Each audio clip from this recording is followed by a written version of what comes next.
There was once a boy named Milo who didn't know what to do with himself. Not just sometimes, but always. When he was in school, he longed to be out, and when he was out, he longed to be in. On the way, he thought about coming home, and coming home, he thought about going. Wherever he was, he wished he were somewhere else, and when he got there, he wondered why he'd bothered. Nothing really interested him, least of all the things that should have. "It seems to me that almost everything is a waste of time," he remarked one day as he walked dejectedly home from school. "I can't see the point in learning to solve useless problems or subtracting turnips from turnips or knowing where Ethiopia is or how to spell February." And since no one bothered to explain otherwise, he regarded the process of seeking knowledge as the greatest waste of time of all. As he and his unhappy thoughts hurried along, for while he was never anxious to be where he was going, he liked to get there as quickly as possible. It seemed a great wonder that the world, which was so large, could sometimes feel so small and empty. "And worst of all," he continued sadly, "there's nothing for me to do, nowhere I'd care to go, and hardly anything worth seeing."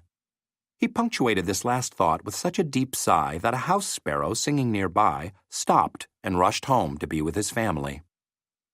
Without stopping or looking up, Milo dashed past the buildings and busy shops that lined the street, and in a few minutes reached home, dashed through the lobby, hopped onto the elevator, 2, 3, 4, 5, 6, 7, 8, and off again, opened the apartment door, rushed into his room, flopped dejectedly into a chair, and grumbled softly, "Another long afternoon."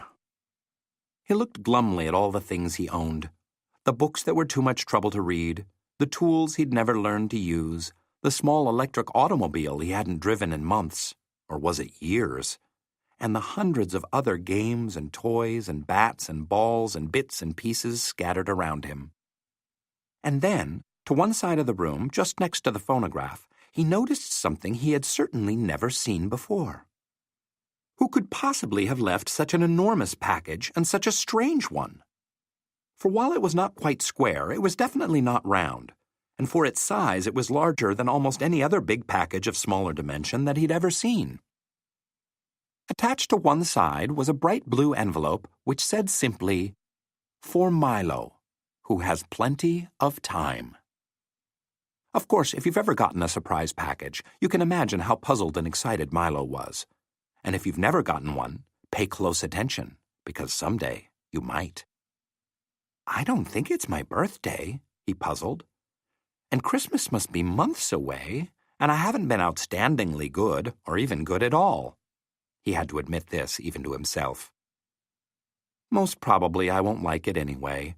But since I don't know where it came from, I can't possibly send it back." He thought about it for quite a while and then opened the envelope, but just to be polite. "One genuine turnpike toll booth," it stated, and then it went on, "easily assembled at home and for use by those who have never traveled in lands beyond."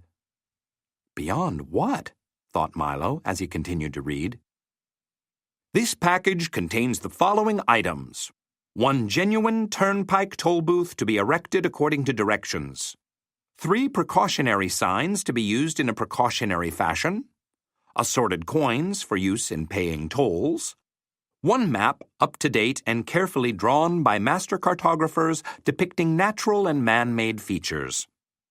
1 book of rules and traffic regulations which may not be bent or broken."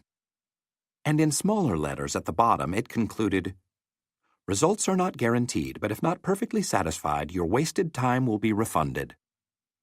Following the instructions, which told him to cut here, lift there, and fold back all around, he soon had the toll booth unpacked and set up on its stand. He fitted the windows in place and attached the roof, which extended out on both sides and fastened on the coin box. It was very much like the toll booths he'd seen many times on family trips, except, of course, it was much smaller and purple. "What a strange present," he thought to himself. "The least they could have done was to send a highway with it, for it's terribly impractical without one." But since, at the time, there was nothing else he wanted to play with, he set up the 3 signs, "Slow down, approaching toll booth," "Please have your fare ready," "Have your destination in mind," and slowly unfolded the map.